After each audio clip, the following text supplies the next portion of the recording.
Lovely. Thank you so much. Really good to see you all, both those whose faces I can actually see in the room in front of me, and if there's anybody that might be on the Facebook live stream. Actually, we've not started. Oh no, we have started. It's gone. So yes, anybody that might be on the Facebook live stream, we welcome them as well. And even if you're watching at a later time, then thank you for doing so. It is wonderful to have you here. And this event, every Stronger on Sundays program that I do takes so many weeks that by the time it comes, it just feels like it feels momentous. So yeah, really good to have you. Carol, you are okay. That's fine. Okay, so as I've just called Carol's name, I'm just going to introduce her. Carol, do you think you could turn your camera on just for a moment so people can see you gorgeously waving? Carol is across in New Zealand. That's right, isn't it? It is New Zealand. Yes. It's like, it's not Australia. Don't get confused.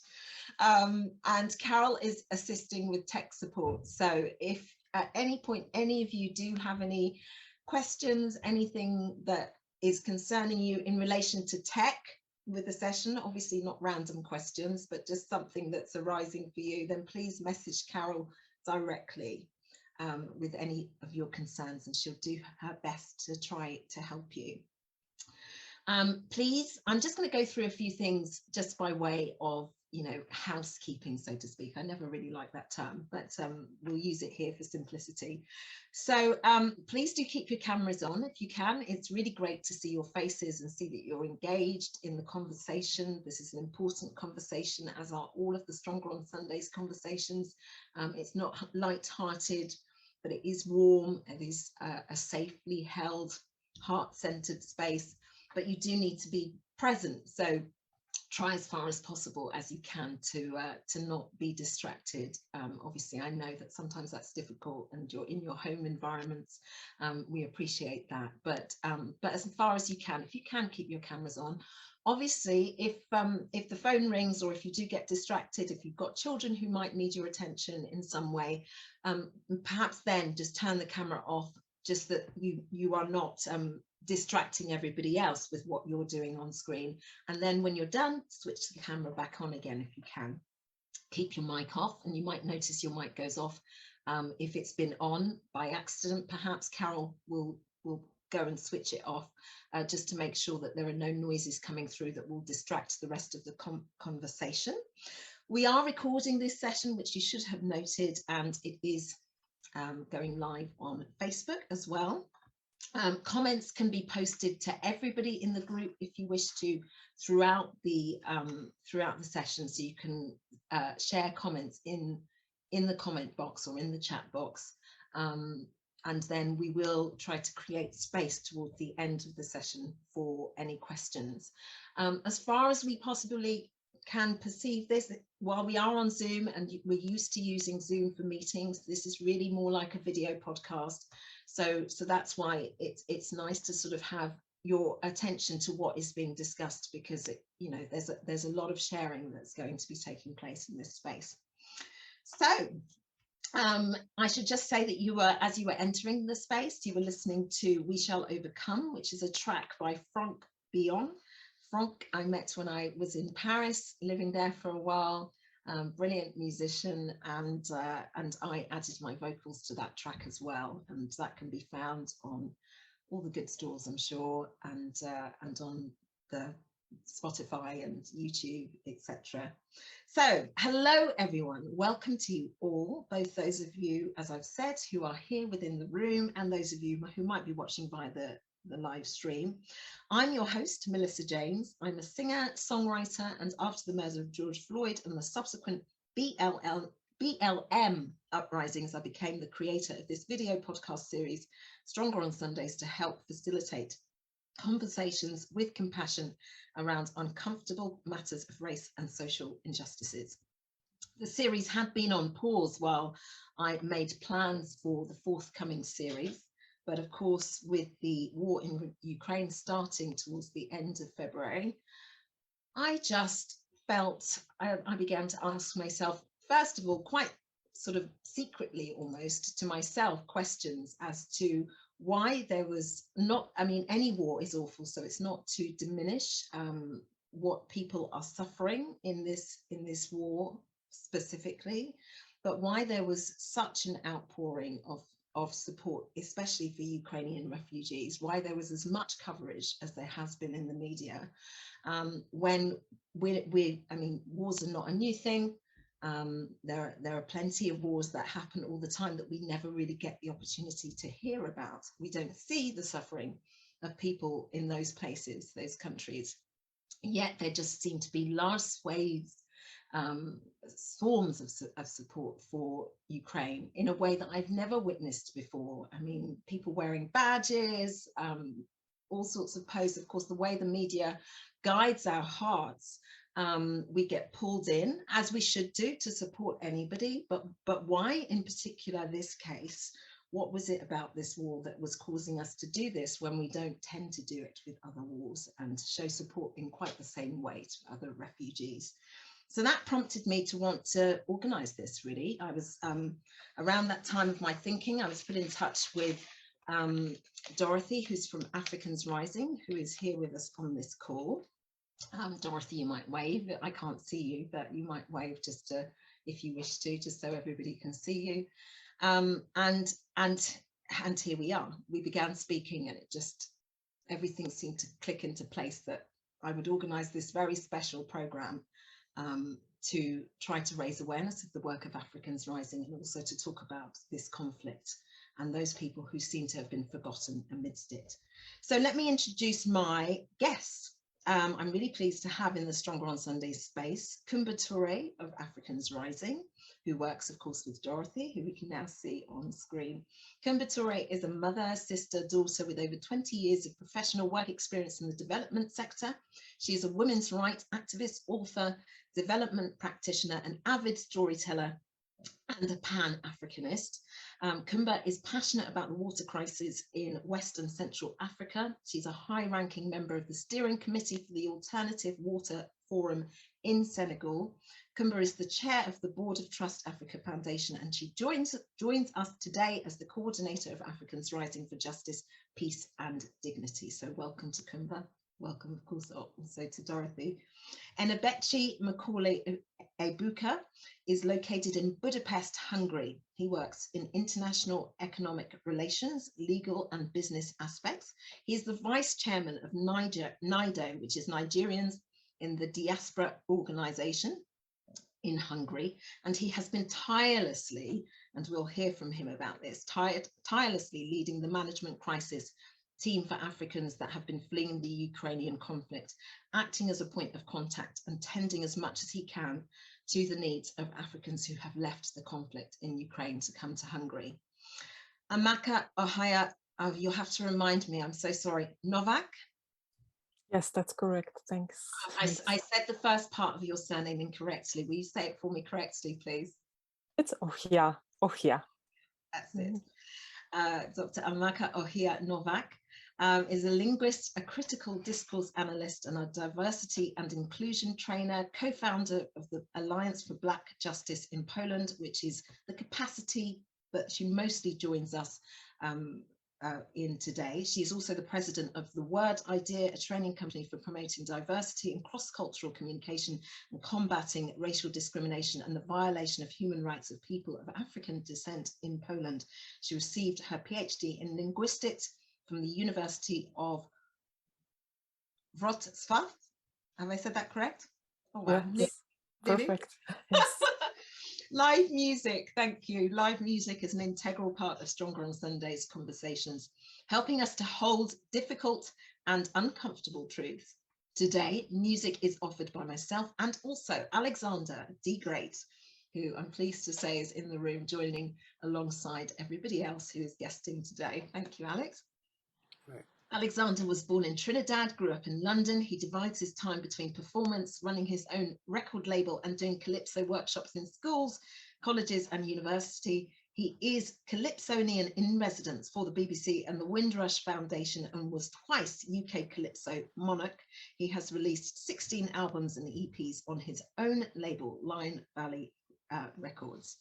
Thank you, Alex. Now, Alex, when we spoke earlier in the week, suggested that by way of earning additional, perhaps raising additional funds, because this is unusually, I don't normally do this, but unusually this is a fundraising program as well. So all of the donations that you've made as you registered via Eventbrite are going directly, less Eventbrite's admin fees, whatever they charge for those will come off, of course, and anything else that is raised will go directly to support Africans Rising in their work supporting Enebechi, actually NIDO in Hungary, and helping African people there.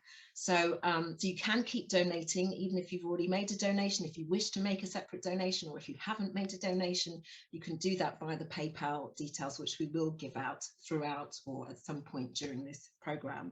But as a way to raise additional money, Alexander suggested, well, I could give 2 signed CDs, which I have here, of Alexander's. So he signed those, and if you wish to be able to be in with a chance of grabbing one of those, and also one of my CDs, they are hot property, aren't they, Alex? Then what we'll do is I've created that, so there's basically all the money, anything that comes in goes to Africans Rising. But to simplify it in terms of the actual giveaway of the CDs, if you want to be in with a chance of winning one of those, then you use another address, which is the PayPal address for Stronger on Sundays. And that tells me that you want to also donate, but also be in with a chance of getting one of the CDs. So you'll go into that box if you like. But if you just want to donate, and you love our work but you don't need a CD, then you just donate directly to Africans Rising via their PayPal, which, as I said, will be shared for you throughout the session. So just keep that in mind. That's just some information for you. So before we kick off properly, I should introduce again Alexander D. Great. Well, this is us kicking off now, who is going to just tell us a little bit about the song that he has lined up to play for us, and then he's going to begin. Thank you. Thank you. This is called Remember Our Heroes. It was written back in 1998 when, if those of you who know, on Memorial Sunday the Queen always lays a wreath at the cenotaph, and there's a walk past or a march past of all these different troops. And back in those days, you never saw a brown or a black face. So I wrote this for the African and Caribbean servicemen and women who fought on the side of Britain in the 2 world wars, or on the side of the Allies. These are the forgotten people who also contributed. And it's the opening track on the album.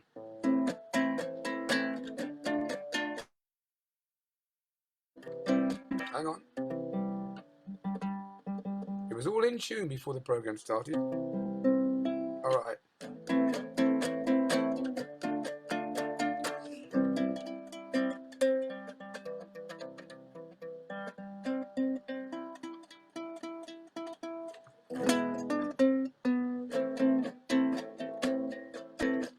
Of our heroes we should be proud, calling their names out loud. When the whole world had gone to war, Africans and Caribbeans helped even the score. The British government came and asked us to help the mother, and many volunteered right away to rid this world of tyranny. So remember our heroes who left homes and wives and journeyed to Europe just to fight for all our lives, to shake off our forefathers' shackles and gyves. Because of them, freedom survives.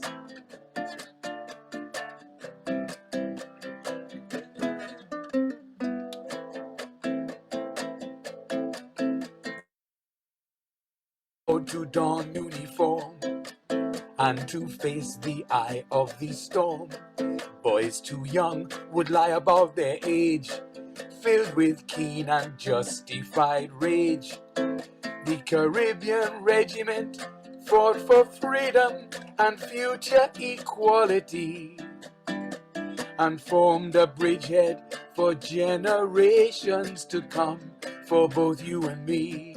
So remember our heroes who left homes and wives and journeyed to Europe just to fight for all our lives, to shake off our forefathers' shackles and gyves. Because of them, freedom survives.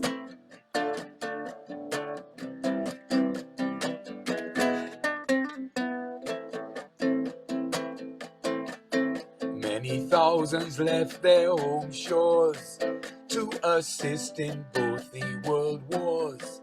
And if Hitler had had his way, there might be no black people today.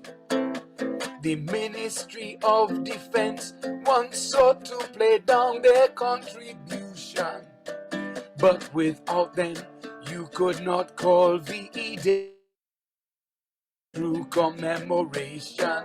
So remember our heroes who left homes and wives and journeyed to Europe just to fight for all our lives, to shake off our forefathers' shackles and gyves. Because of them, freedom survives. Because of them, freedom survives. Wow, thank you. Thank you. Sorry for the husky voice. Not at all. That was wonderful. Thank you. And you know, perfectly fits with what we're discussing in terms of forgotten people, which I feel if you're black or brown, indigenous, then on some level you're kind of used to that, really, which is why we're here today having this discussion. Thank you so much, Alexander. So, Coumba, I would like to come to you firstly, if I can, please, bringing you into the conversation to just hear from you, to talk about yourself in relation to Africans Rising, how you came to, perhaps you can just give us a little bit of a brief idea of how you came to be doing the work that you are now doing in a general sense, and also your work with Africans Rising.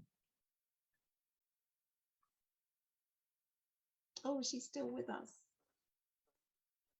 I think she's frozen. Oh, you're still there.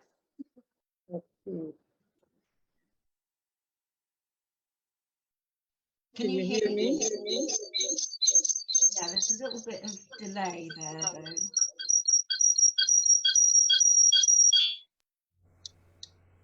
Oh no. All right, there she is. Yes. Yeah, I tried to connect on two different devices because one of them just trying to figure out the internet both. I don't know if you can hear me now. Yes, can perfectly. Okay. All right, let's hope that it stays like this. If this one doesn't work, I'll go on the computer again, but I have two different internets going on here to see which one will work.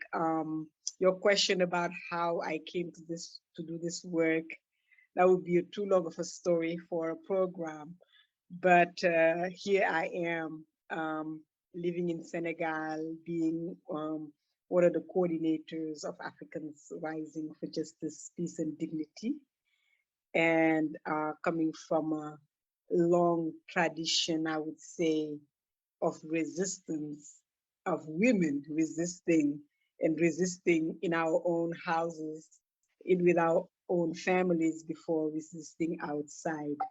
I think we know something about having to speak out, having to stand, having to do something just to be able to survive. And I guess that's the path that brought me all the way here, and meeting on that way, along that way, just amazing people, people who have done so before me and who were able to recognize in me that light and that fire to, and that belief that change can happen and that we have something to do about it. Yeah, absolutely. So with Africans Rising now, can you maybe just give us a bit more of an overview as to what the work of Africans Rising is, and also why you feel it's important, why we need a charity like yours to be doing the work that you are doing? Yes, Africans Rising is really born out of the idea of building solidarity among Africans all over the continent, but also in the diasporas, in the different diasporas. And when I say building solidarity, it means standing for each other, speaking out for each other wherever we are, and valuing our own lives, and making sure that our dignity is not continuously taken away. So it is a movement. It is many organizations, institutions, movements coming together, thousands of them, but also individuals, whether they're artists or they're in sport, or students who also feel that same vibe. The reality is that we understand that today, being African on this earth is not equated with having your right respected, is not your life being valued. And we know that there's been many struggles before us, whether it was during, slavery time or colonial time, that allowed us to be here today and to be able to do what we are doing today, and to enjoy at least some of what we can enjoy today. And we understand that it is our job to push it further so that our children and grandchildren can have a better life and better chance than we do today. So it is in that tradition of African liberation that we are also putting ourselves in. So I expect, well, I don't know, I say I expect, but just tell us how long you've been in form as Africans Rising, because it's not that long, is it? It's a very young movement. We're just celebrating our 5 years of operation this August. We are gathering back to Arusha, Tanzania, where this movement was really born. And we are calling back our membership there to look at what have we been able to do in the past 5 years, but where we're going, how are we going to move in the end of August. You can reach out to us and join us there in Arusha, end of August, to really look forward to what this movement can do for Africans all over the world. Mm. And so how has your work sort of changed given the conflict in Ukraine? You wouldn't have foreseen that when you started 4 or 5 years ago. None of us would have necessarily. So how has your work changed to incorporate what you're doing now, specifically in relation to Ukraine?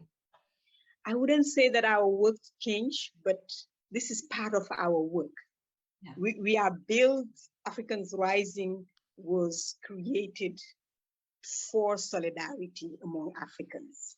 So for us, it was natural that when Africans in Ukraine are struggling, and that they are connecting to Africans on the continent and speaking to what is happening to them, that we speak out, that we write to our governments, to the AU, that we reach out to them, that we figure out how to raise money.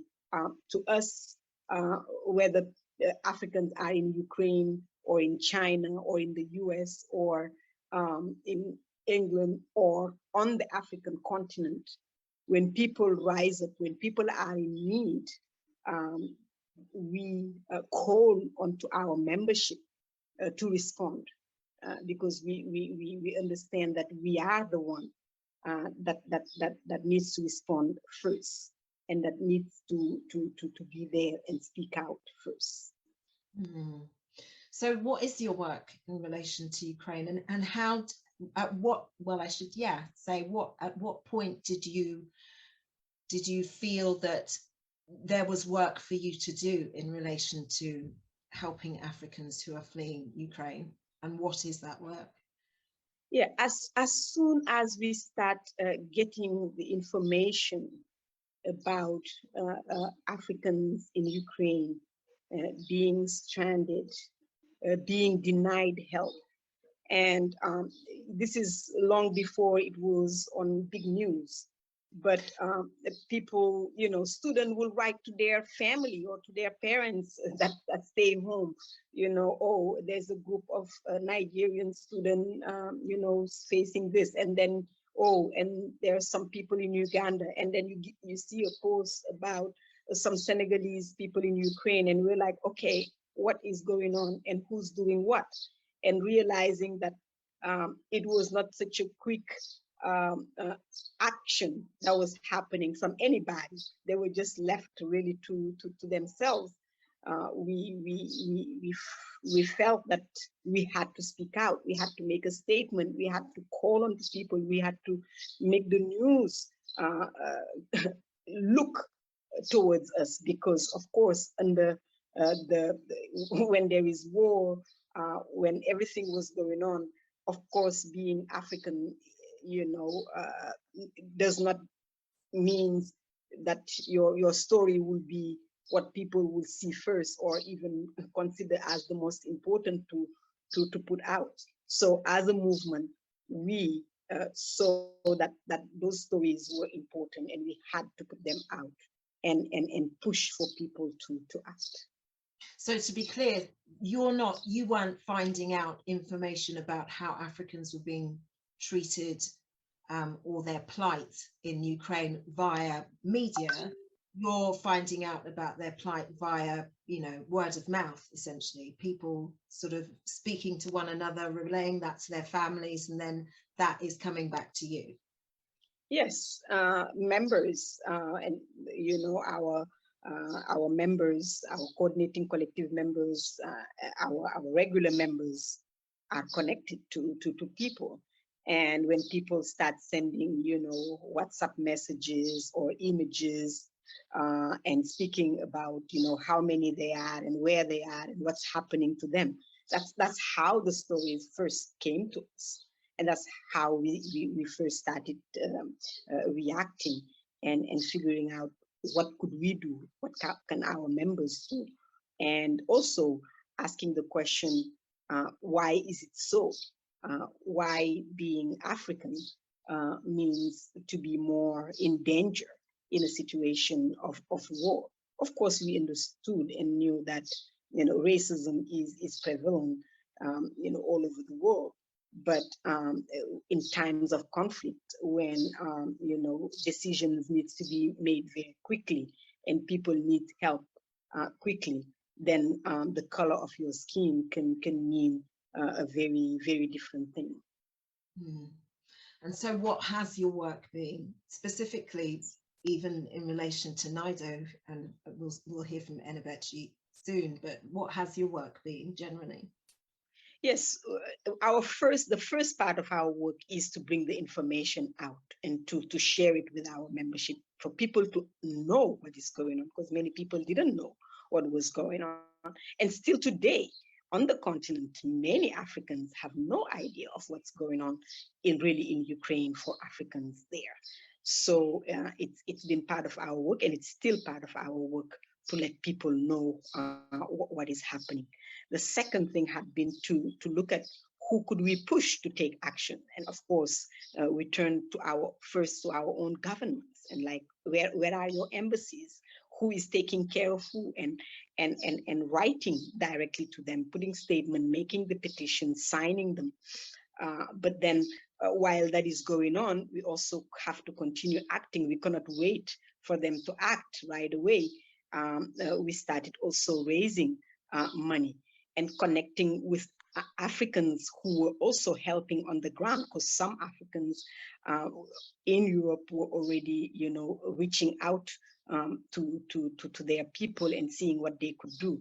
So our work has been also to raise money, not only from our own membership, but also from different institutions that have been supporting us in other action, to say to them, this is something important to us. We want to act right now. We didn't have, we didn't plan for this. We didn't know it would happen, but we need support to be given to the organizations like NIDO and other organizations who are right there, who are on the ground, receiving the calls, receiving people who need help to get out, but also once they're out, who need shelter, who need food, who need counseling, who need, just to rebuild their lives.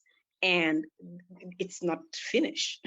There's so much more to do and so many more people to care about.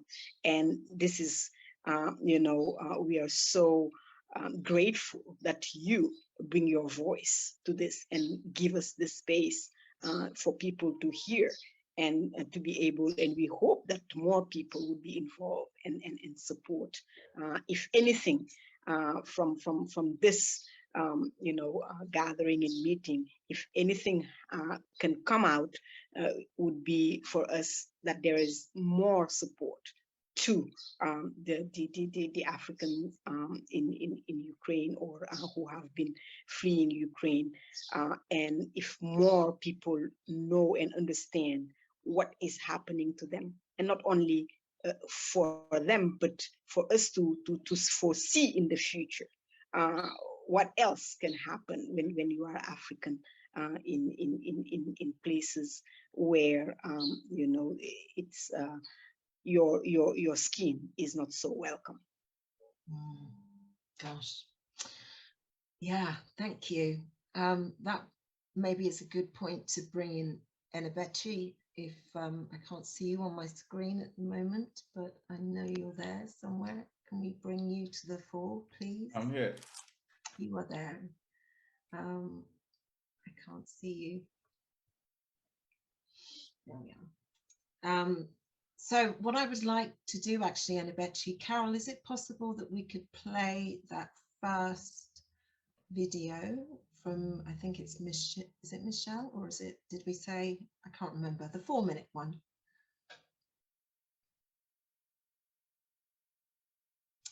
So we're going to, earlier in the week, I spoke to 2 students who were studying in Ukraine, but had to flee Ukraine and have come to Hungary. We're just going to hear a little bit from them about their situations now. And my school was offline, so I couldn't leave. My school was literally offline. You can ask Michelle. My school was not online at that time. And they said that if you leave the country, it's going to be at your own on your own terms. And they decided to expel you. You can't do anything about that. Who was saying that to you? Sorry. Our school at that time was still offline, and they told us that if you leave, it's at your own, is on your own terms. They have not given us the opportunity to leave or anything because of that. You say that you were offline. Were you not? So you were studying online? Yeah, we were studying online before because of all this, the COVID issues and stuff like that. So right. School was literally sometimes online, sometimes offline. But during that semester, we were like totally offline. So like we're physically going for classes, for practicals to the hospitals and all that. So we couldn't leave. Some other schools were online. Some schools were online, having online education. So some people were able to leave the country and still have their class as well. So yeah, this situation, was when it happened, I was confused, and my brother was with me in Ukraine. I have a younger brother with me as well, who was in his first year. Yeah, we were all Just tell me your ages again, please. I'm 25. You're 25. Yeah, I'm 25 going on 26 this year, yeah. Okay. And Michelle? 20 going on 21 this year. Gosh, so you've obviously you're there, you're by yourselves really, apart from, I mean, you're with your younger brother, so you're Yeah. in a sense, I guess, taking care of him, Yeah. away from your families. This begins to Mhm. happen. I mean, I can't imagine, you know, how that must feel when you're away and in such a different place, so far away from home, and this begins to play out. Were you speaking to your families at this point? I spoke to my dad that morning, and I informed him about the situation, and he told On me the that, morning of the 24th, you spoke to your yeah, on dad. the morning 24th, I think when around the hours of 10 a.m. Eastern New York time, and he told me that he has seen it on the news already, but he just decided not to bother me because probably he didn't know what was going on. He was waiting for me to call. And then so he was like, everything will be fine. He just tried to encourage me and all that. So I even told him not to tell my mom at that time. So he just wait till we see, because I didn't want her to panic, be anxious and all that. So yeah. Of course. And Michelle? When I woke up to a phone call from my friend, I also got messages from my dad. So he already saw it on the news and he was checking up on me, you know, all worried, like, oh, I heard there were explosions in your area. Are you safe? Are you good? So that time, my mom, my dad, my siblings, they called me and they were worried and they prayed for me. And we started thinking of, like, you know, the next step from there. So that was when they spoke to me. And they kept on checking up on me hours after hours after hours. Yeah. Of course. I imagine, well, did they just want you to hop on the next flight and come back home? And was Actually, that a consideration for you? no. No, my parents didn't want me to travel. They wanted me to be in a bunker because traveling was not safe, especially for the fact that there was no way to leave, honestly. We didn't even know how to leave because people that had flights for that day got their flights cancelled. So there was no way I could book a flight ticket. It was nothing we could do. So what they told me to do immediately was stock up on food and remain indoors. Then later they said, okay, you know, you need to get a couple clothes and move to a bunker or, you know, just underground, just be safe. And when I suggested leaving, my dad was not really on board with the idea because he wanted me to remain safe on the ground. He said traveling was not safe.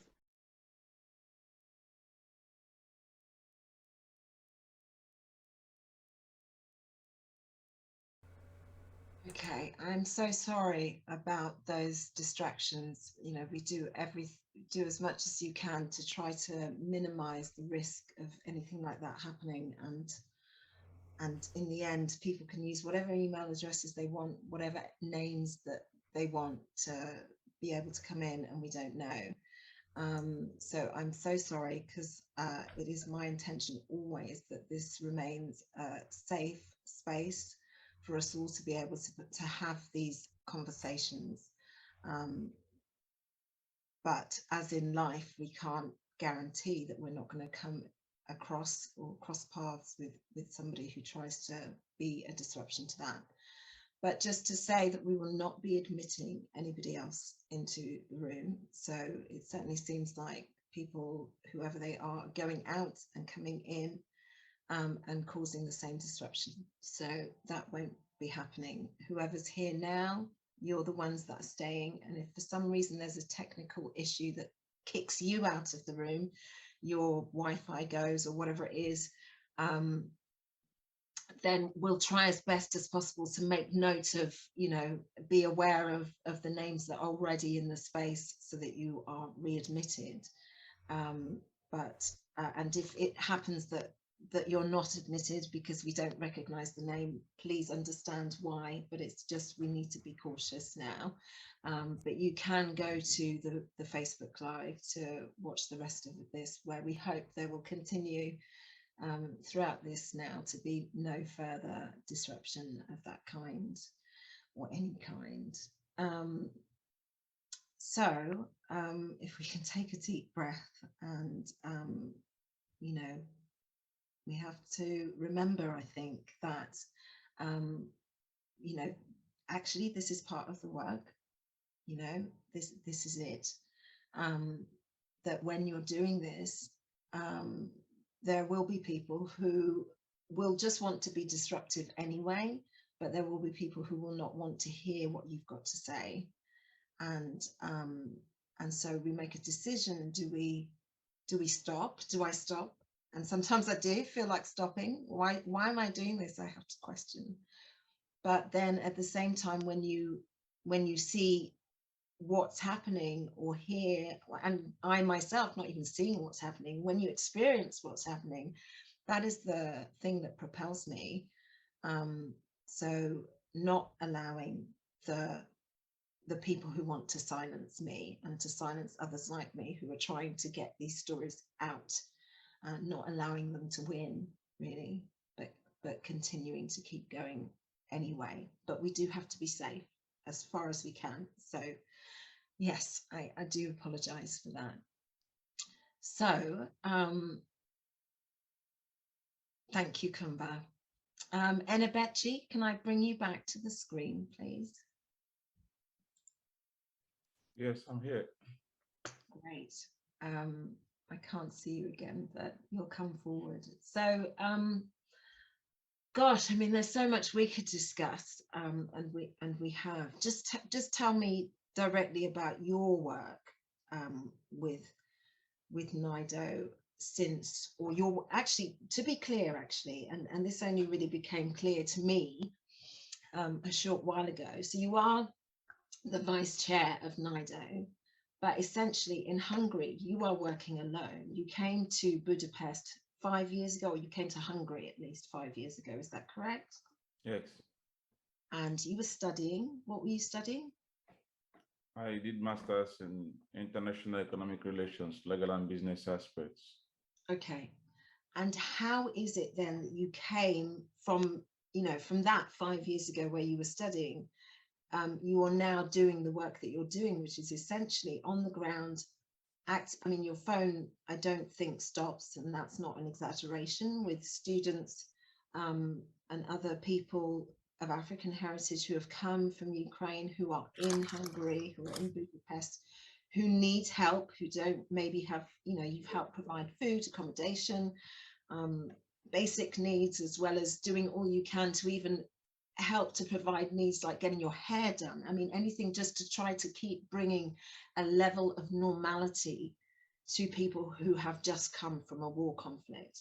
And in fact, this is the point that I want to say, that what struck me in speaking, that conversation I had with both Michelle and Elijah was about half an hour. And I just thought, they don't appear to me to be two students of age 25 and 20 who have come from a conflict. They're seeming quite level, and I imagine that the trauma that they have experienced possibly hasn't even, they've not even recognized fully what they've experienced.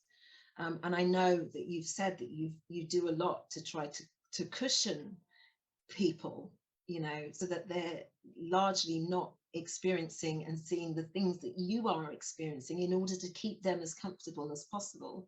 So can you just tell us how from 5 years ago when you were studying, you are now doing what you're doing? Okay, thank you very much for this opportunity. And this opportunity is not just for me, but I see it as opportunity for the Africans still left in Europe. So basically, I live in Hungary, in Budapest, did my normal business life after my master's, and being a member of NIDO, Nigerian Diaspora Organization, which is an organization that mainly deals for policy making, advising the government on the best thing or things to do. And also an organization that seeks the interests of Nigerians in Hungary. Then this war started. And when the war started, I was in Germany because I also have a lot of things I was doing in Germany. So I spoke to the chairman, because I'm the vice chairman. What can we do? He said, if you're available, if you can come back, then I should. So I took a bus and then I found myself in Budapest. So I thought like it's just something that I can manage for one day or for a few days. So then the news that the war is getting more difficult for Nigerians, that now they have to evacuate and they were heading towards Poland. Then Poland had a kind of a system that if they don't have their passport or their Ukrainian residence permit, they won't be allowed to get in. So what we did was we started making calls to our embassy, talking to some Hungarians to, that please let Hungarian government open your borders because people need to get in. And thank God, a news came that Hungarians have changed their laws that the borders are open. And they did one marvelous thing. They weren't asking for passport, for the door was just open. So then we started pushing that now Hungarian border is open, please come here, since it's difficult for people to get to Poland.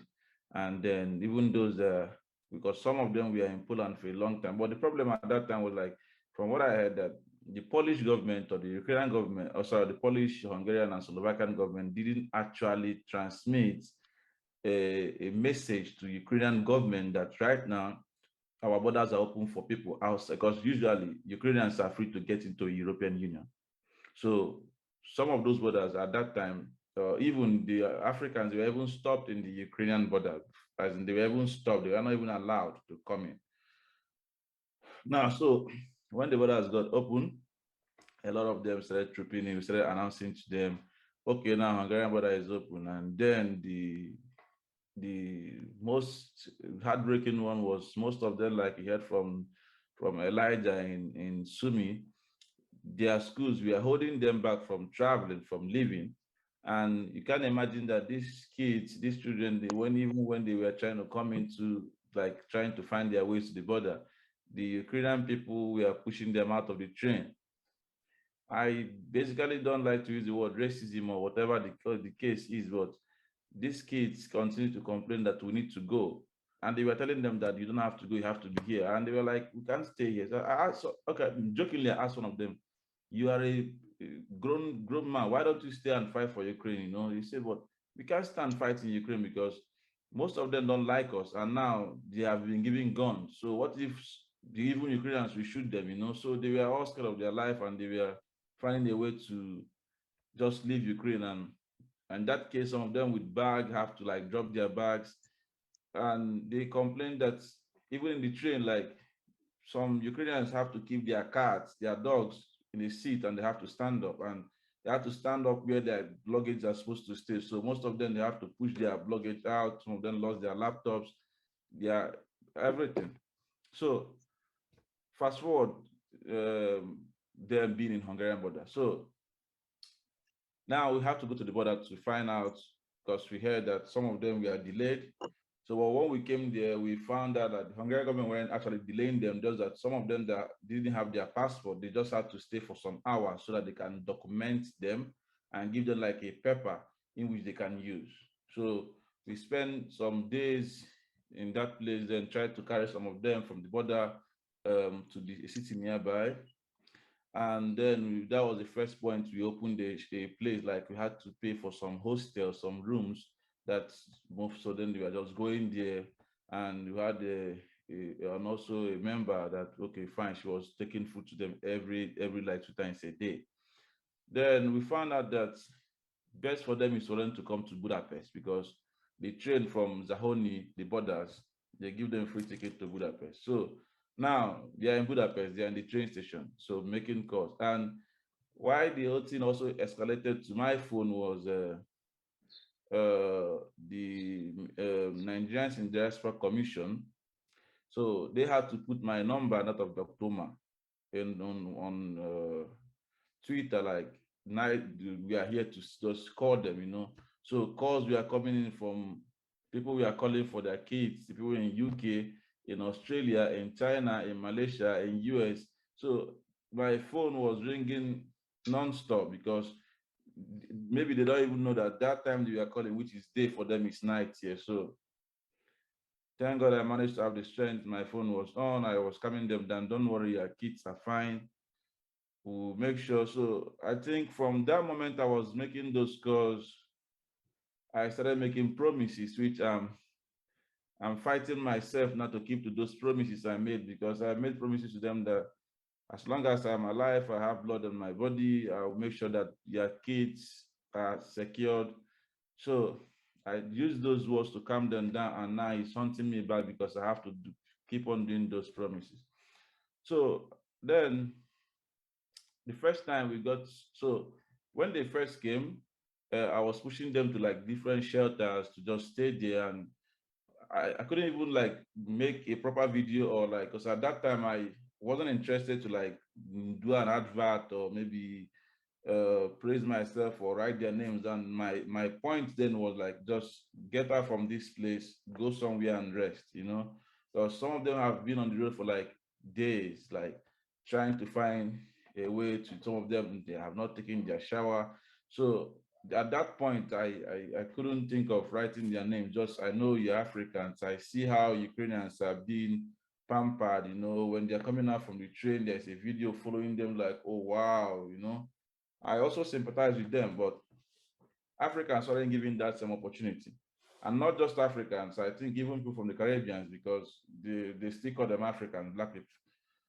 So then when they go to the, when we are sending them to the shelter, so Enebechi, sorry, can I just jump in for a moment? I would just like to get a sense of, you know, just for clarity. So you are working by yourself really in Hungary. Yes. Now I wanted to get to that place. So at first, can I just ask you as well? So, but obviously you have been getting a lot of support financially, at least in terms of aid from Africans Rising, who, as much as they are able to fundraise and provide money for you, which of course is what we're hoping to do through this program, that's how you're able to, you're using that money to help the people who are impacted, who have been impacted.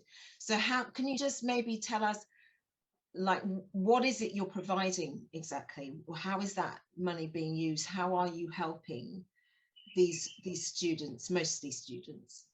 Okay, so now there are some organizations that usually help me to get the Airbnb accommodation, like vouchers for 1 month. So but before these vouchers comes out, they need like 5 days, 3 days, like for confirmations. And before that voucher comes out, these children have to be somewhere. So sometimes the shelters are not able to allow them in. So I had to take them to a hostel, maybe in 10th, in 15th, just pay for that 5 days until their vouchers are ready. And it's really quite expensive, because the hostels here, we're looking at them like they are refugees. So they are paying normal bills, like they have to pay for those places. Now, some people like gave me, like when I talked about I was making hair. So I got one lady that to say, okay, fine, she can help me with the hair, the like attachments and stuff like that. But I also have to pay the girls that had to fix the hair.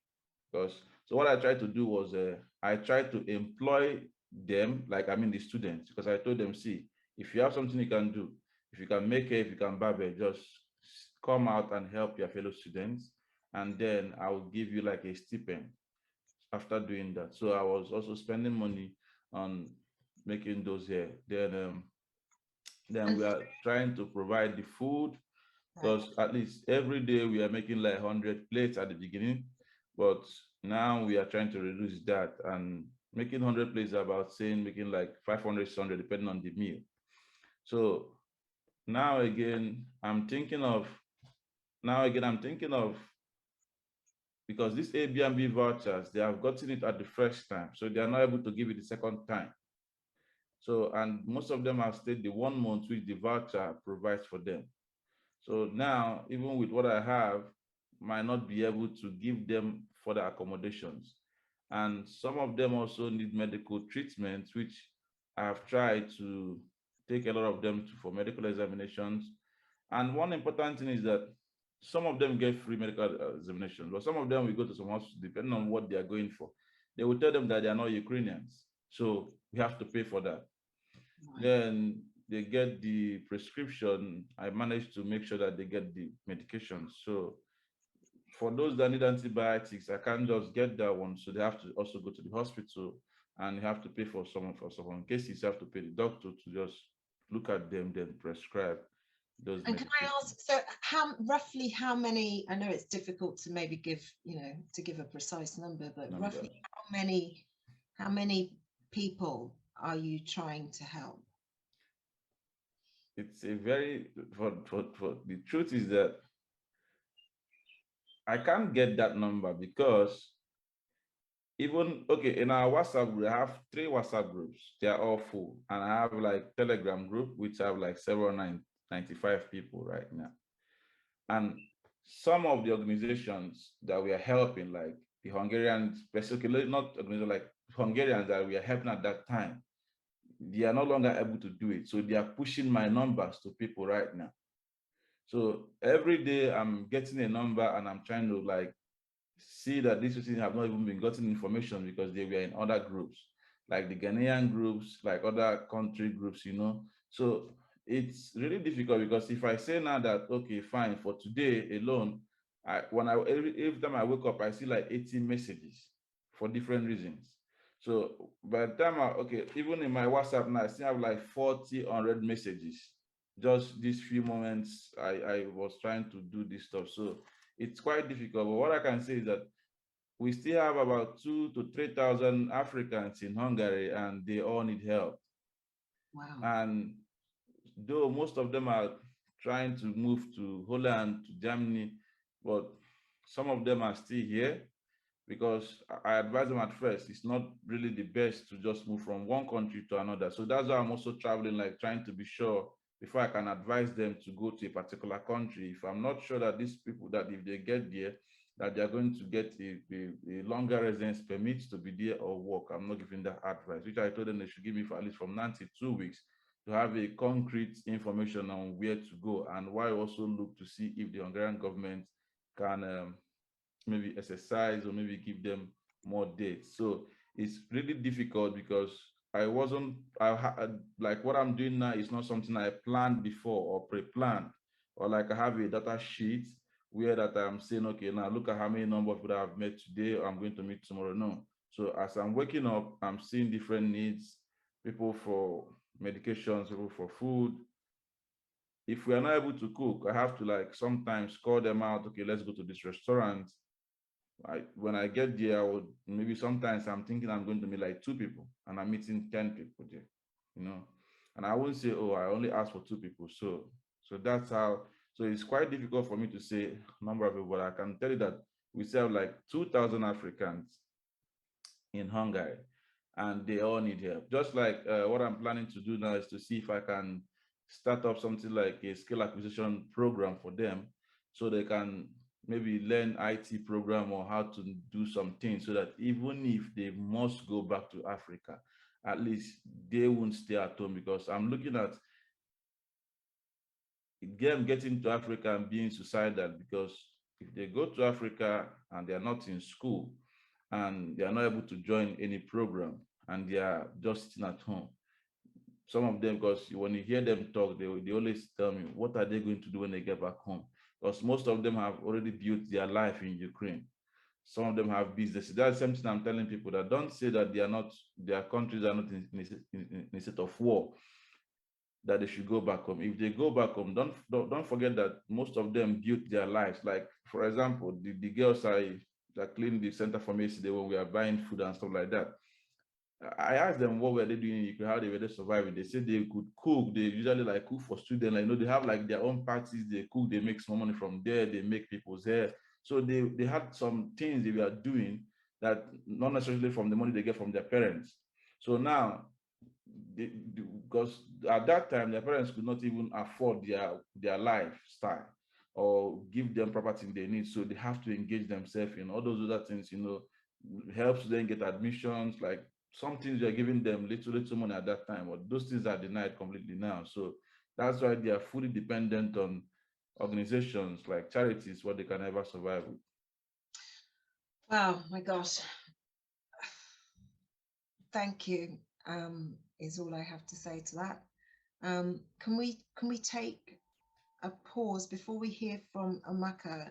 Perhaps Alexander, do you think you could bring in your second song for us now?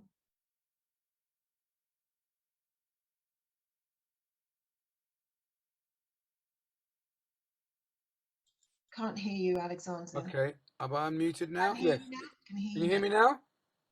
Yeah, lovely. Yeah, it's unmuted. Yeah, I just saw the message to unmute. Okay.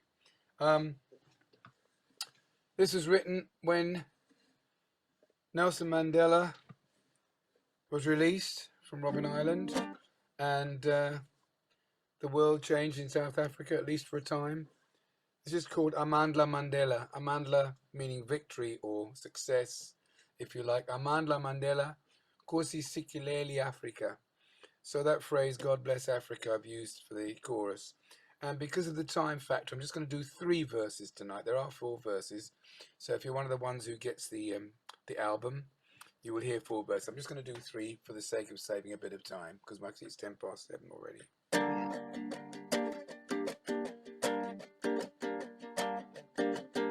The Queen of England has met with Nelson Mandela. They shook hands together to signify there's a change in the weather. This man spent a third of his life in a cellar with stale food and water, while South Africa was a welter of slaughter. Nelson, when you came before, they make you stand by the door. Now that you have come so far, they're treating you like a star. But Nelson, with all that they do, there is no bitterness in you. You keep your faith with who you are. Nkosi Sikeleli Africa, Amandla Mandela. Nkosi Sikeleli Africa, Amandla Mandela. Nkosi Sikeleli Africa, Amandla Mandela. Nkosi Sikeleli Africa.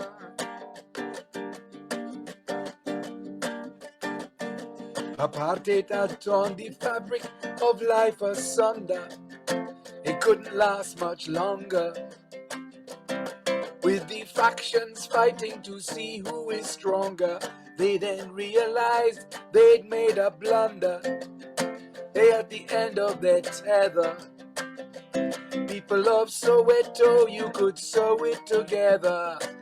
Nelson, when you came before, they make you stand by the door.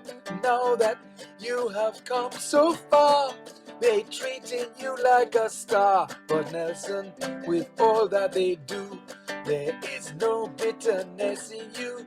You keep your faith with who you are. Nkosi Sikeleli Africa, Amandla Mandela. Nkosi Sikeleli Africa, Amandla Mandela. Nkosi Sikeleli Africa, Amandla Mandela. Nkosi Sikeleli Africa. He plumbed the depths of despair, but conquered the feeling with all their deceiving. He just sat it out and kept right on believing South Africa's time would soon come for healing. More than any other, people think of him as a friend and a brother. Nelson, when you came before, they make you stand by the door. Now that you have come so far, well, they're treating you like a star. But Nelson, with all that they do, there is no bitterness in you. You keep your faith with who you are. Nkosi Sikeleli Africa, Amandla Mandela. Nkosi Sikeleli Africa, Amandla Mandela. Nkosi sikileli Afrika, Amanda Mandela. Nkosi sikileli Afrika, Amanda Mandela. Nkosi sikileli Afrika. Amanda Mandela. Oh, I love that. Thank you so So, much. I wish you, if you hear it on this on the record, I've done a township choir on it. So I've recorded my Oh, voice wow. eight times on the chorus to put a nice fat chorus together. So you'll hear that when you play it. Okay. That's wonderful. Now, how much do your CDs normally sell for? Well, I normally sell them for $9.99. You need to, I don't know what, if But you, people should pay today. They should pay like £30, right? well, no, what you should do is see who gives the biggest donation. They should get the two biggest donations should get the albums. So it's down to how much people donate. You know, when you go on eBay and it says bid, well, they should bid so that the person who gets it, I don't need to know who the person is, just enjoy for what it is. It's a 12-track album. It's called Portraits and Tributes, and it's portraits and tributes of all sorts of people of African descent, mostly from the Caribbean, and they're various, there you go. There are all kinds of songs. There's even a song on it, which my personal favorite is a song for Maya Angelou, in which I do some jazzy type chord progressions in the harmonies, in the harmonies, so people might like that. I experiment a lot with my songs. So for Maya, because she was such an amazing person, I thought, well, I'll do this. Thank you. So much. No, thank you so much, and thank you for the contribution of the CDs as well. Okay, so we will sort out how we do the CDs. You know, we've been discussing the best way to do it. I still think that if you want to make a donation, do so via the paypal.me/Stronger on Sundays, which is in the chat now. Maybe maybe we'll do it by the person who's donated the most, or maybe we'll just pull the names out of the hat, and you know, we'll see. But do express interest if you wish to via donating via that Stronger on Sundays PayPal link. So Amaka, can we speak to you? Can I hear from you, please? I spoke to, I mean, I should say everybody who's here, apart from Alexander, actually, who several years ago, we did appear at a Black History Month event in Watford. So we crossed paths via that concert somehow. But everybody else I've come into contact with for the purpose of this program. And I spoke to Amaka earlier this week, I think. Yes, it feels like it's been a long week. Yeah. And goodness, there was just so much that was coming up. I said to her, we could just go through all the various different things that you've done, and we could cover so much in one program. Just give us a little bit of your, because there's a lot to it, but give us a little bit of your background, please, and how, you know, and I know this is a big question to put into a little amount of time, but how both your heritage, your background, and your experiences growing up in the places that you've grown up has led you to doing the work that you're doing now. Yeah, thanks, Melissa. I think I want to express my gratefulness for just organizing this event and just making this space available and for having me here. Really heartwarming. Thank you so much. And for all of you that are here. Yeah, my name is Margaret Amaka Ohia-Nowak, but I have I have different names also, because I mainly grew up in Poland. I was born in Poland, lived in Nigeria, Western Nigeria, for 4 years. Then moved back to Poland and got my education here. I'm a Polish native speaker, and I was in the 80s, one of the few Polish Africans, or of mixed race, mixed heritage kids, and also when going to school, the only Black kid in the classroom and at school and so on. I also have a brother. And so I was growing up basically here, living with my mom, who is a Polish white woman, and in Poland. having connections with my family in Nigeria, but only quite not occasionally. And the reason for this is that my dad passed away when I was a kid, and that's why we had to move back to Poland. Intentionally, we wanted to live in Nigeria. And I think that my very strong connection with Nigeria and also with my dad's family is because this was not intentionally, this wasn't like we intentionally moved back to Poland or something like that. So I was always feeling that, I always had this feeling that, I don't belong here in Poland. I somehow, should be elsewhere or something like that. But so this experience, it gave me a lot. I've been talking about it a lot also publicly. It's been it's a various experience, because on the one hand, it's quite traumatic experiences of just being othered all the time, exoticized in the country like Poland, which is very homogeneous still and white country. And on the other hand, kind of having this longing for, to just connect with my roots in Nigeria and in Africa in general, and also feeling that because I am different, I can also make a change. I can also make difference in this world for some reason at some point. And I think that these experiences of mixture of experiences, because it was also sometimes a good experience of being a different person, somebody who is the other, because I could also advocate at some point for my community, which I'm doing still. I think that it's pushed me into what I'm doing right now, which is anti-racism education, and I've been doing it for the past 14 years now. Anti-racism and decolonizing education, anti-racism academic work, and basically human rights activism for people of African descent and Africans, but also making spaces for healing if that's needed, and it is needed here in this country.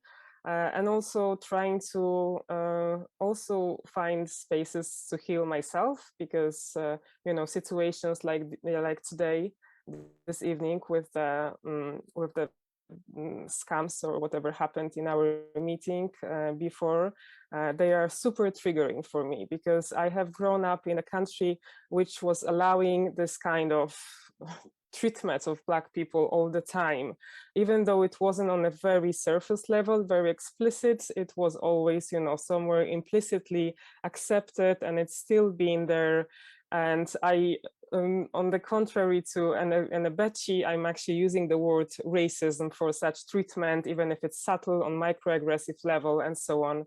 And I just want to speak out about it, because it's been widely denied in this country, this treatment of people of color and Black people. And, we are talking this evening about the war situation and the conflict situation, which is a very traumatic experience for many people, as Melissa said, for white Ukrainians as well, not only non-Ukrainians, not only Africans, but for Africans and for those that have been racially traumatized even before the war. I think it's even a double experience now. And also for people like myself, when I was thinking, okay, so if I was a refugee in this country coming from Ukraine, like how would I be treated, and and I'm a Polish person, so I'm close in terms of language and heritage and so on, but I don't look like a typical Polish person. So it triggered a lot in me. And just like Enebechi, I started, and like Coumba was saying about the beginning of war, the second day of war, myself and my colleagues and my friends who are women of color and women of mixed heritage like myself, we started getting phone calls from relatives of people being in Ukraine, of students being in Ukraine and being mistreated, being pushed out of the trains, and everything that was mentioned this evening already. So basically basically treated like non-humans. And it's, yeah, I think this is how all the work for to help Black and African refugees started for us, just getting these very disturbing messages. Yeah, absolutely. I just want to just briefly kind of pick up on what you said in relation to, you know, being triggered by the disturbing videos. I mean, in a way, I sort of feel like it kind of helps to illustrate part of what we're doing to some extent, especially when that is your response, you know. And one of the key reasons that I created this, I didn't know actually, or maybe I kind of did, but I know much more deeply the more I plan these, is if I can communicate somehow that you know, acts of racism and injustice are not you know, they're not just the acts that the media decides that they will pick up on. They are not the things that you might just hear on the radio because of an event. They're not the book that you read or the conversation that you just happen to have with somebody. They are things like that, where that is your response because of what you're experiencing every day. So it's to try to encourage everybody, actually, even people who experience it, and to remind them that, you know, that we can't just kind of, and we do, to protect ourselves, we kind of put a barrier up. And what I got from listening and speaking to the students, Michelle and Elijah, was that I just feel like that barrier is there because they were speaking as if, you know, there was so much more understanding of the treatment that they were facing than there was of what they were experiencing, you know, understanding towards themselves and what they were suffering. But we do that because it's a protective mechanism to help us to keep going and pick back up again the next day. So we can't just have our work on racial justice be an event that happens once a week, or, you know, or whenever it happens. It has to be continual, you know, it has to be all the time. So if we could just go back a little to the work that you do then as part of this alliance. How did you form it with the people that you formed it with? And what was it that you were, I mean, I guess really, as you just said, it was similar to the stories that we've already heard from Enebechi, but yeah, so how did you then begin to pull this together, and what are you doing now as part of your work? Yeah, sure. So we are a coalition actually of 6 organizations that have roots in grassroots activism and in NGOs. So the organizations and individuals that already have worked in such field. And it was, you know, kind of like Coumba also said, it was natural to engage in this situation, and to intervene, to do something. So just for us, it was the same. So first what we did, so the organizations are created by women of African descent, but also by white allies in Poland. So, and these are both formalized organizations, like, as I said, foundations, and there is an association of multi-ethnic families. There is a Black is Polish collective, a Center for Intersectional Justice in Poland that I represent, Anti-Racism Lab, Foundation for Social Diversity. So we first came together, started partnering with each other, and trying to use our networks, which are also activists that work with migrant communities in other conflict, which is going on Belarusian border for the last year in Poland with Syrian and Afghan refugees, and they had infrastructure already. So we said, okay, let's use this network also and engage them in the work to help those that are now mistreated and that are now denied help and everything. So this was the first thing that we did. So we reached out to activists and also our private connections to organize a group of volunteers that would be at the Polish border physically on the ground and assisting specifically Africans and Black people when they cross the border, because, you know, the tragedy didn't end when they crossed the border. You heard it already also from Enebechi in Hungary, what is happening. But once they finally crossed the border. Sometimes after days of staying in freezing cold, of being pushed out of the trains and so on, being pushed back to the queue at the Ukraine border. So when they finally got to Poland, they would not have anyone to assist them, because everyone wanted to assist real refugees, real Ukrainian, those that are like us, right? As in like the majority here.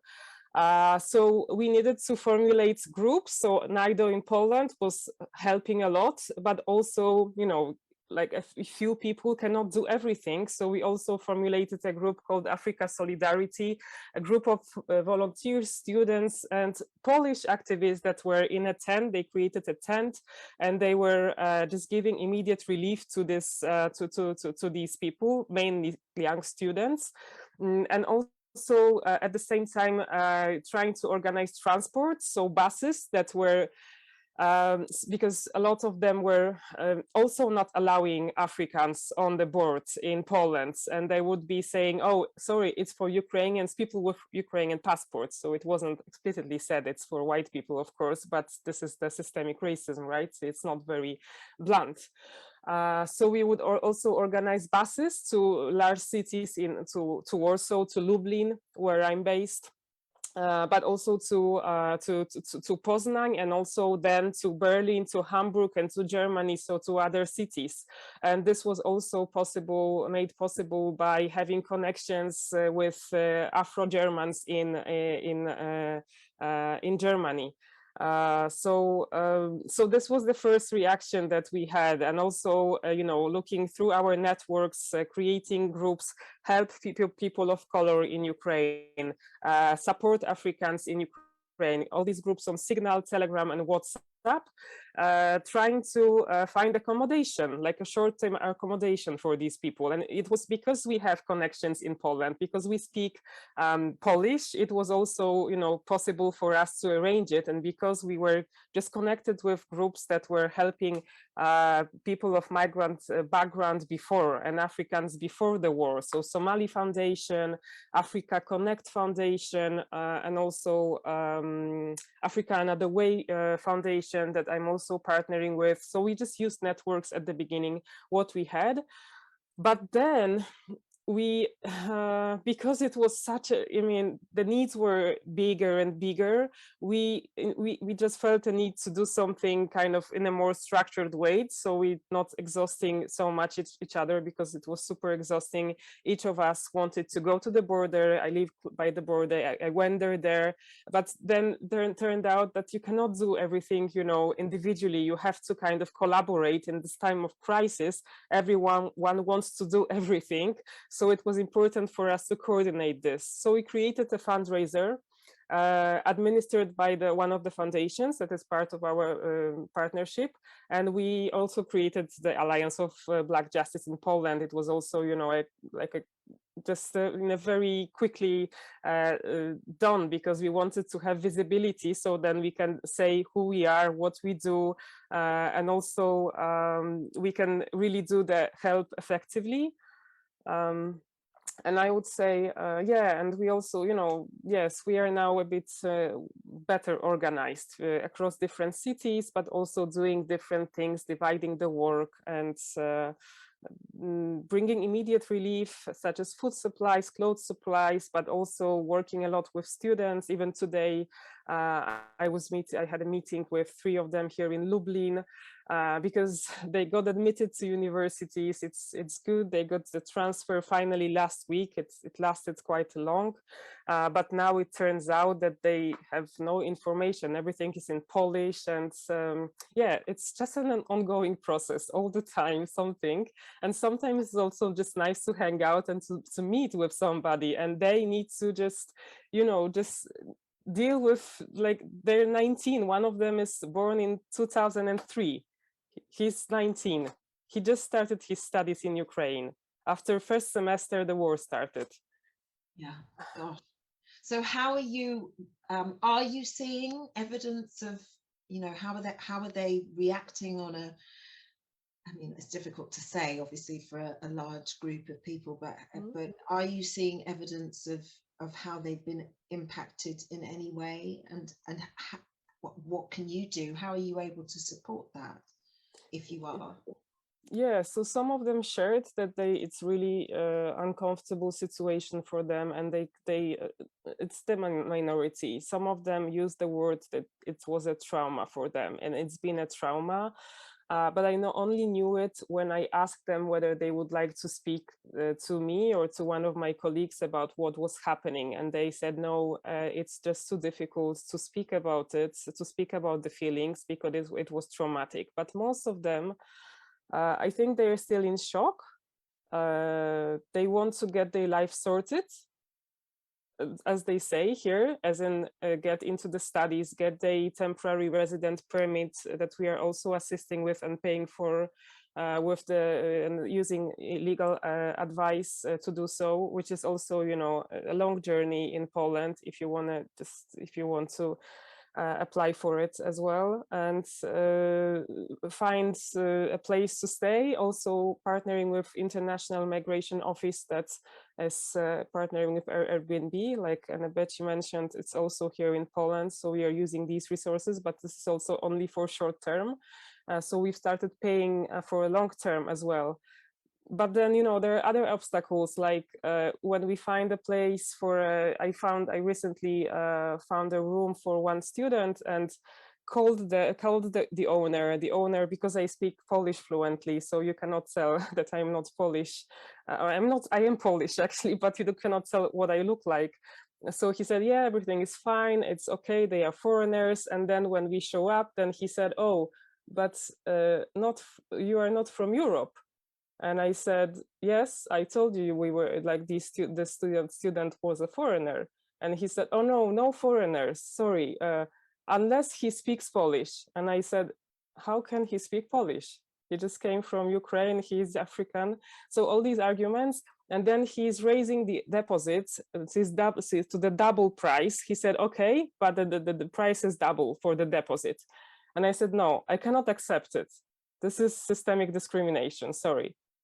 And I use the very bad words, but I'm not going to cite them now here. So these are the situations these students are facing. Nevertheless, they want to stay here. And I totally understand, because this is also a part of systemic racism, that they won't go back to their home country, because at the cost of facing this prejudice and racism, the proximity to whiteness is so valued in our, you know, world of and power structures. It's just yeah, I'm an emotional person, and I like to use my emotions when I speak, so it's very frustrating and also painful, also very painful. And to get to this pain is not easy. Also to get to the suffering that all these systems are causing, it's not easy. You have to be always on guard. Always. Yes. So let's just give you a moment to pause, and Enebechi, in fact, can I bring you all, Coumba, to the screen, as well as Enebechi, and perhaps we can engage a little bit more between us. Enebechi, you did you want to voice something? And Alexander, yeah, please. Yes. You know, when Amaka was talking, I didn't want to use the word racism because it's kind of make me feel sad. Sometimes I don't know how to say it. I cry being in this situation because the African students here, if only they can get 30% of the same assistance the Ukrainians are getting. I sympathize with the war in Ukraine, but the world should also know that these students, they are 16, 17, 18. The greater percentage of them, you will see in their passport, they are 2000, 2001, 2003. They are confused that even the smallest assignment I'll give them on how to write some things, you see them making lots of mistakes. And you can understand that they're already affected psychologically. especially when they wake up in the morning, they don't know what to do next. Yesterday, 3 girls, they are telling me that they are going to Holland. I asked them, what are you going to do in Holland? They said, I don't know. I just have to go there. I was like, are you sure you're going to get help there? Say that some people say they're giving us food. Told them, but I'm trying my best to give the food, but yeah, no, I don't give it every day, but which I wish I could, but say that Red Cross will give them food. And some of them have actually done that kind of mission, and they still call me back and say, yeah, we are put in a hotel, but we just eat sandwich. That's just what you can eat here. Remember one time, one girl in Germany was asking me, please, can I just come to your place since you also have a house in Germany? Let me just cook African food. I'm so hungry. I said, well, don't you eat food? She said, yeah, they only eat just bread and stuff like that. She said, but I'm like 5 hours away from the city you are, you know?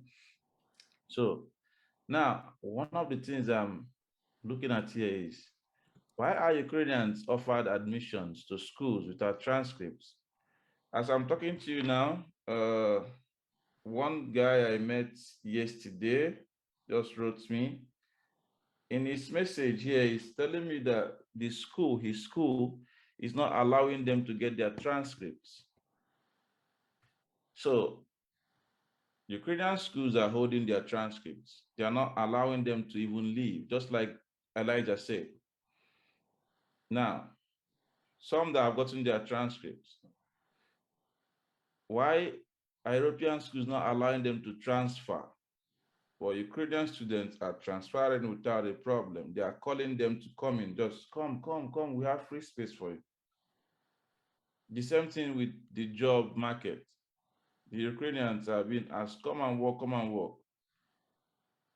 All these people need here, Africans, is just a place to work, no matter the kind of job. There's something KFC usually do. If you just go there, you drop your CV, and they're going to call you for after some days, like they give you a job or something. So I told them here, just go to KFC, drop your CV. And they're getting back to me now that KFC is asking them for work permits. Everybody knows that in Hungary, you don't need a work permit to get a job. First, you get a job contract. Then you now take your job contract to the immigration office. Then the immigration office will give you the work permit after 2 months. So they should have simply given them just the work contract, and then they go to the immigration office and then get the working permit and the residence permit for them to work in KFC. So probably all the spaces have been taken over by the Ukrainians, but it's fine. It's not a problem.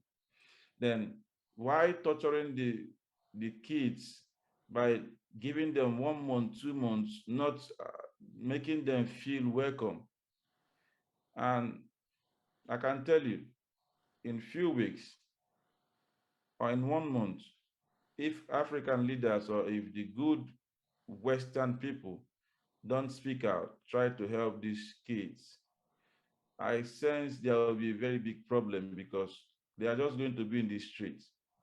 Because right now, the Airbnb vouchers are no longer coming because some of them have gotten it for 1 month. Now, what Amaka said about the accommodations, to get a house for them is also very difficult. Because you meet a landlord. It's happened to me many times. Like I see a house on Facebook, like before the crisis, I write to the owner and everything is fine. Then once they see I'm a black person, they start to just say something else. Even one time I wanted to just enter a car, and the lady, like this kind of blah car, you know, she put her car on ride, so I just booked it. And then she asked me, do you speak German? I said, no, I don't speak German. Then she said she's not going. I said, no, not because I don't speak German, but because you now found out that I'm not a white person. And then she just stopped talking. So people should understand that the Africans here, they are human beings like us, like every other person. And any way you can, or whatever you can do to assist them. The schools I've spoken to, they told me they can come in, but they cannot reduce their school fees. So I'm looking at opportunity. If maybe they can get some money, like at least pay half of their school fees. But these schools are not allowing this. They say they have to pay complete, but I don't think Ukrainians are asked to pay this, even anything. They are giving the admission for free, and they are getting in there. They are comfortable. Because I met one Ukrainian girl, she was going to Germany. I asked her, what are you going to do in Germany? She said she was already in school. I said, what year? She said she's in 300 level in economics. I said, but you couldn't transfer. I said, no, she transferred. They transferred them. And do you pay fees? No. So how do they give them house? That is it. So the world should really come out to save them because they are kids. And let us not use our hands and build another organization, or let me use the word, another terrorist organization, which Europe might not even be able to contend with. Because not just, trust me, I just got information today that Ukraine had more than 20,000 Africans. So what it means is that more than 15 or 10,000 Africans are still here. And there's no way they can suppress them all. So the best thing is to find a way to help them. Thank you very much. Okay. Oh, thank you, Enebechi. Goodness, it's like, you know, what do you say to all of that? And this, I mean, this is why we're here, right? When people were saying to me that they've been watching the rolling news and they can't bear to see the suffering. And I didn't mean, it's not at all to dismiss what we're seeing on the news. Nobody should suffer on account of any war. But I was like, but there are lots of wars where people suffer. Wars, you know, these happen, you know, and we don't pour our hearts out in the same way. How many of you here have heard these stories and familiar with them? How many concerts have been organized to raise money? How many posters in the tubes and the trains are you seeing for Africans and other Black and brown people generally who are being afflicted by this happening? We don't see it, and we have to be aware that the pull of the media is strong. You know, when you're watching things and you're seeing it rolling all the time, it's strong, pulling you towards it, making you feel something towards a certain type of person, but making you be dismissive of another type of person. And so this is why we're here. A few days ago, I was in touch with a well-known BBC radio program. I contacted them to make them aware of this happening, and they said, we've done lots of coverage on Ukraine. I said, yeah, I know you have. I mean, I listened to your program, but have you done anything about the mistreatment of Africans who have been in Ukraine? No. No, you're not going to get it. So we just really have to be aware. And because the media controls when we see and hear particular stories, when you can't turn away because it's too big a story, like George Floyd, that's when we turn our attention, and the rest of the time it's not there. You know, it's not there. Coumba, I'm wondering if you want to, actually, I wonder what I wanted to, because we've only got a short amount of time. In fact, before I say, I bring in Coumba just for a few words, does anybody have anything pressing that they do want to ask? Because I always try to, I think we're probably all stunned, actually. But if you do, then make yourself known, or be prepared, you're welcome rather to put it in the chat. But Coumba, is there anything that you feel you want to add just briefly in response to anything that you've heard from Enebechi or Amaka? Melissa, I just want to thank you, and thank Amaka and Enebechi for standing there, for acting, because taking action is really what is needed, and we need more people taking action. Like what you're just doing with this program is also part of it. So each one of us can do something, and anyone who's listening at this point, the question is, what will you do? Where will you speak about this, whether it's in your own family or on your own social media or organizing something. It can be a fundraising, but it can be just about giving the information, calling up that news agency, paper, radio, and asking them that question, Melissa, have you covered the stories about Black people and African people in Ukraine? What do you know about what is going on for them? And it is our duty to expose the hypocrisy of this world. You know, when it comes to people's lives and suffering and humanity, charity, whatever we're calling it, international community, we are facing day in and day out that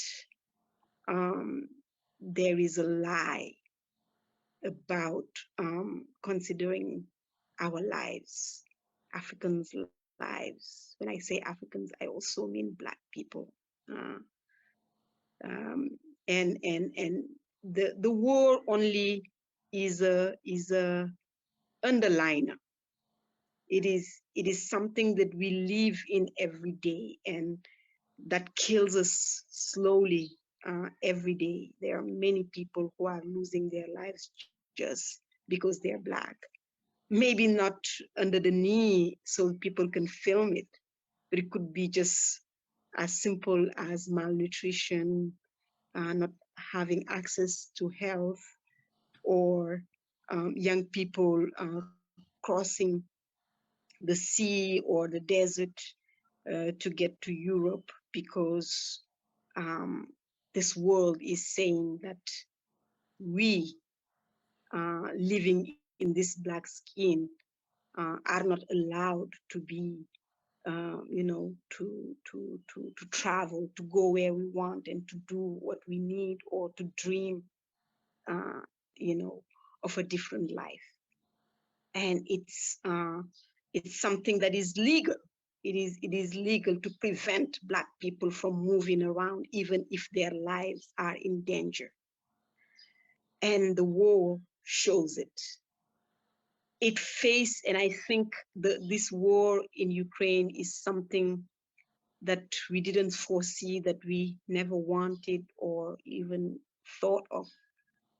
But it took out the veil on the reality of the treatment of people. How come the same people get bombed, the same people run for their life, the same people look for shelter? They're all human beings, but all of a sudden, if you are Black, if you are a migrant, if you don't hold a certain passport, your life is not that important. But those same people's money to pay the school in Ukraine were taken. Those same people, you know, would participate or work into those communities. So when you are a migrant, you're only important when you can give something, but nobody cares. Something has to change in the way migrants are treated and how migration is looked at. It is completely unacceptable. And we live in it as if it's normal. We live in it as if it's normal. Why? Why is it that we live on the same earth and some people can cross some borders and some people cannot? What? This is something we need to challenge, and all of us have to challenge it. And people have to face their hypocrisy and their lies.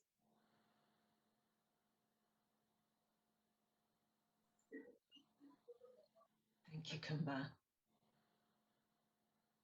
Those are questions that just need to hang.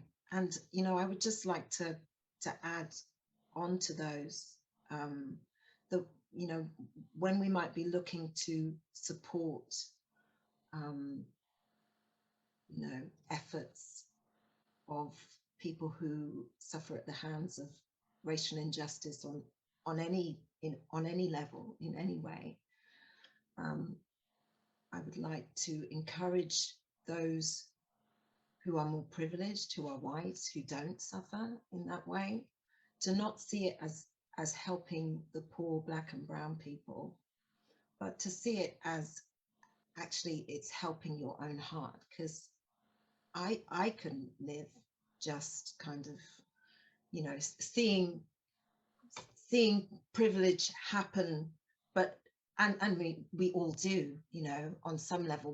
We're all, each of us, privileged, even, you know, even if I'm one of the disadvantaged privileged people. But to know how other people might be suffering on account of it, I mean, it's just like, I can't solve it easily, but it doesn't sit easily in my heart. So don't see yourself as just trying to help those who are suffering. See that actually what you're doing in your efforts to help others who are suffering is actually bring peace to your own heart. You know, that's what we need to do. No. Kwaku, your hand is raised. I need to sing. I can't let these people go without singing. You have to speak super fast. Hi. Just Okay. enough. I have put something in the chat so you can read it. My suggestion is that we are dealing with a live issue. I normally do things about history, long time. It's not immediate.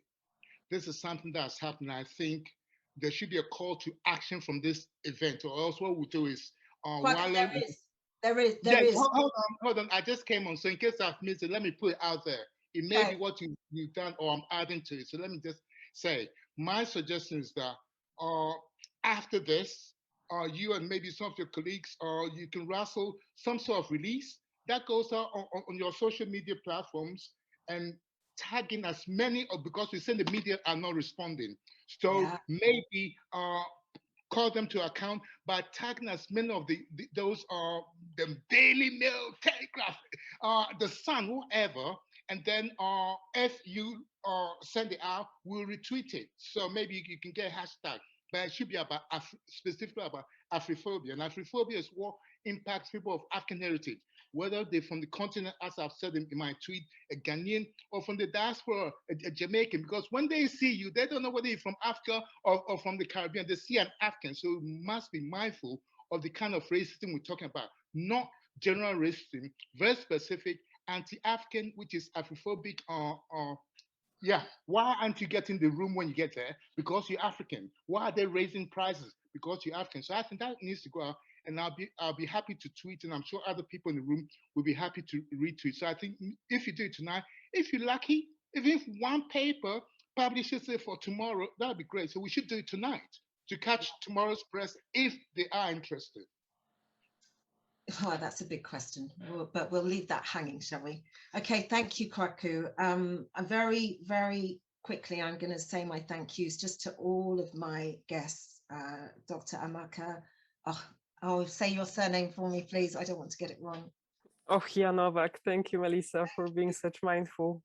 Thank you so much to Enebechi, to Alexander the Great, Coumba, Touré of Afrikans Rising. Thank you to Dorothy, who's within the space but hidden, but has been very much been behind the scenes, helping me in pulling all of this together. Thank you to you all for being in this space in the Zoom room. I'm so sorry again for the disruption we had, but actually it demonstrates how, in spite of the disruption we face, we just have to keep going.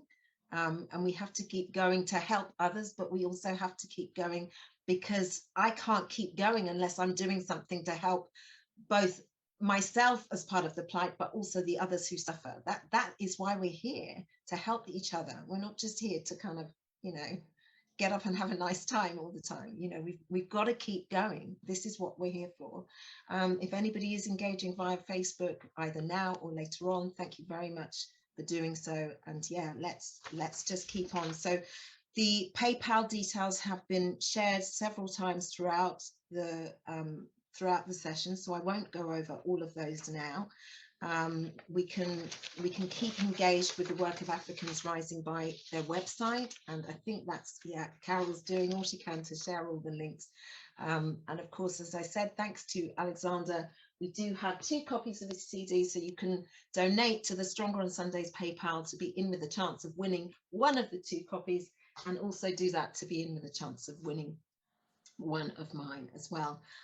We are running out of time, but I do want to give a song because it's so damn important, you know, when you're doing this. I just want to quickly say this quote, 2 in fact, and I'm not, there's no need to discuss them, but James Baldwin says, "I can't believe what you say because I see what you do." And then this short story, which I always come to, which is an anthropologist proposed a game to the kids in an African tribe. He put a basket full of fruit near a tree and told them whoever got there first won the sweet fruits. When he gave them the signal to run, they all took each other's hands and ran together, then sat in a circle enjoying their treats. When he asked them why they choose to run as a group when they could have had more fruit individually, one child spoke up and said, "Ubuntu, how can one of us be happy if all the other ones are sad?" Ubuntu in the African language means I am because we are. And on that note, I'm going to sing one of my songs, which is called Walk On.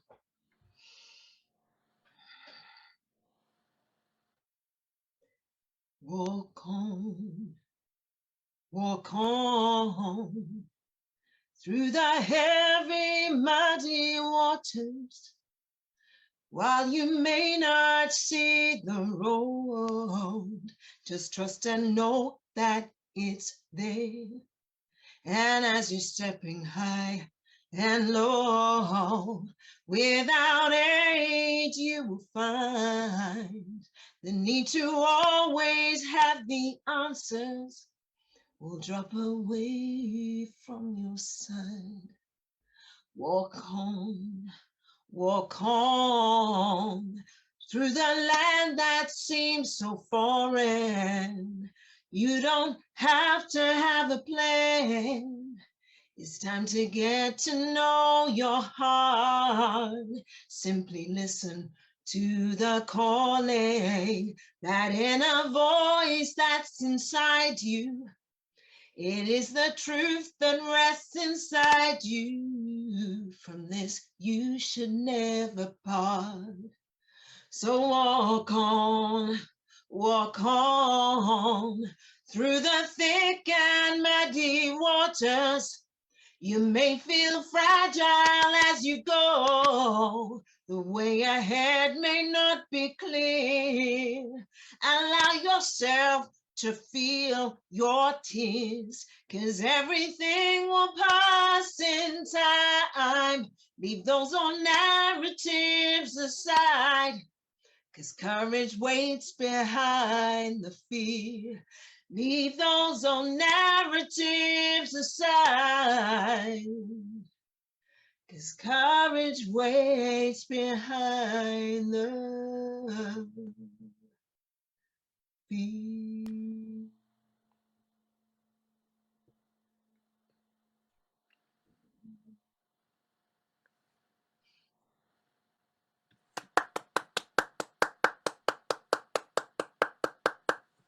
Yeah. Thank you very much, everybody. Thank you, thank you.